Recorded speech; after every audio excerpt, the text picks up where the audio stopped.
حیدر کے چاہنے والوں کے شہر حیدرآباد کو یزیدی قافلے کی ایسی نظر لگی کہ جس کی روح یہاں سے ہوتی ہوئی KPK تک جا پہنچی۔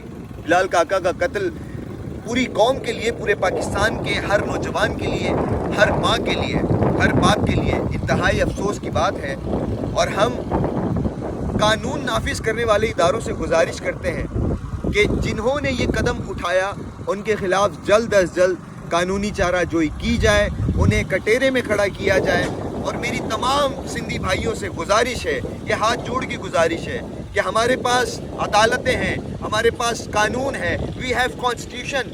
ہمیں قانون کو اپنے ہاتھ میں نہیں لینا ہے، ہم امن پسند لوگ ہیں۔ ہم نے یہاں اس سرزمین نے قلندر کو جنم دیا ہے، اس سرزمین نے لال شہباز قلندر کے ساتھ شاہ عبداللطیف بھٹائی کو جنم دیا ہے۔ یہ اولیاء کی سرزمین ہے، یہ سندھ دھرتی اس گلدستے کی مانند ہے کہ جس میں بہت سارے پھول ہیں، جس میں گلاب بھی ہیں، جس میں چمیلی بھی ہے، مطلب اور بہت سارے پھول اس گلدستے میں جمع ہے۔ تو ہم نے صرف امن کا پیغام دینا ہے۔ جی حمزہ بھائی، آپ یہ بتائیں کہ جو ابھی معاملہ چل رہے ہیں کراچی میں، کتنا کیوس پھیلا ہوا، ہر طرف M9 موٹر وے بند ہے، یا پورے سندھ میں جو بھی ایک اسٹرائک کی جا رہی ہے، what do you think about that? اس کا ہمارے معاشیت پہ کیا اثر پڑے گا اور پولیٹکس پہ کیا اثر پڑے گا؟ سب سے پہلی بات تو یہ کہ مسمس کر کے ہمارا پاکستان ان شر پسند عناصر سے پاک ہونے کی طرف جا رہا تھا۔ کبھی مہاجر کو سندھی سے لڑایا جاتا ہے، کبھی سندھی کو پنجابی سے لڑایا جاتا ہے، تو کبھی سندھی کو پٹھان سے لڑایا جاتا ہے۔ آخر کب تک ہم اس روش میں پیسے جائیں گے؟ آپ کو پتہ ہے اس سے معیشت تو بہت دور کی بات ہے۔ میں ایک بڑی خوبصورت بات بتاتا ہوں، اگر آپ کسی اور کنٹری میں جا کر مستقل طور پر رہنا شروع کرتے ہیں تو وہاں کی بھی نیشنلٹی مل جاتی ہے۔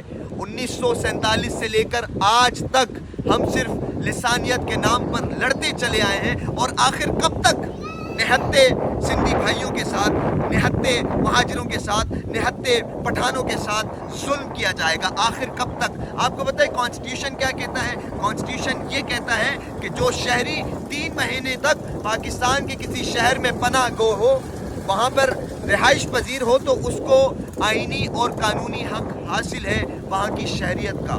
پھر ایک اور آپ کو بات بتاتا ہوں، ہمارے سندھ کے اندر، میں خاص طور پر جامشوروں میں سندھ یونیورسٹی ہے، میران یونیورسٹی ہے، پھر اس کے علاوہ لمس یونیورسٹی ہے، جہاں پر ہمارے پاس وافر مقدار میں پٹھان ہمارے یہاں پر پڑھنے آتے ہیں۔ آپ کی اس حرکت کے بعد ان نوجوانوں پر کیا اثر ہوگا؟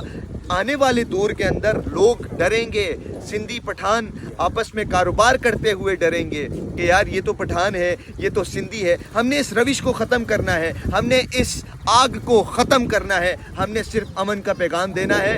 اور جو کل M9 موٹر وے پر بسوں کو روک کر، گاڑیوں کو روک کر ان کے شیشے توڑے گئے، ان کے ساتھ روبری ہوئی، ان کے موبائل چھینے گئے، قصور کس کا ہے؟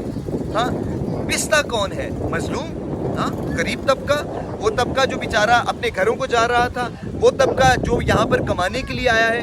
ہمارا پاکستان امن کا پیغام دیتا ہے، ہم نے یہاں سب نے مل جل کر رہنا ہے، اور لسانیت کو، شر پسند عناصر کو موت دینی ہے ہم لوگوں نے۔ اس کی وجہ سے معیشت بھی تباہ ہوتی ہے، ہمارا امن بھی تباہ ہوتا ہے۔ آپ کو ہمارا کیا پیغام ہے کہ آگے ہمارا کیا اقدام ہونا چاہیے؟ ہمارے جو سندھی بھائی ہیں یا جتنے بھی لوگ ہمارے جو لیڈ کریکٹر جو ہیں ہماری سوسائٹی کے، ان کو کیا کردار ادا کرنا چاہیے؟ کیونکہ دیکھیں کہ ہمارے ہر ایریا میں، ہر علاقے میں ایک لیڈ کریکٹر رول پلے کرنے والا شخص ہوتا ہے۔ اس کے سب سے پہلی بات میری تمام جتنے بھی قوم پرست جماعتیں ہیں ان سب سے گزارش ہے کہ آپ پازیٹیو پیغام دیں، آپ مثبت پیغام دیں، اپنے لوگوں کی سوچ کو مثبت کریں۔ ہم نے اس ملک کو چھوڑ کر نہیں جانا ہے، ہم نے شہر کو چھوڑ کر نہیں جانا ہے، ہم نے اس سندھ دھرتی کو چھوڑ کر نہیں جانا ہے۔ پٹھان اگر یہاں آیا ہے وہ کمانے کی نسبت سے آیا ہے۔ یار پہلے کے لوگ ہجرت کر کے دوسرے ممالک جایا کرتے تھے کمانے کے لیے، یہ تو ہمارا ملک ہے، وی آل آر پاکستانی۔ ہم نے سب سے پہلے پاکستانی ہونا ہے۔ ہمارے قائد اعظم کہا کرتے تھے کہ تم آزاد ہو مندروں میں جانے کے لیے، تم آزاد ہو مسجدوں میں، تم آزاد ہو گرجا گھروں میں جانے کے لیے۔ ہم اس چھوٹی سی بات کو بنیاد بنا کر پورے پاکستان کو یرغمال بنا لیں۔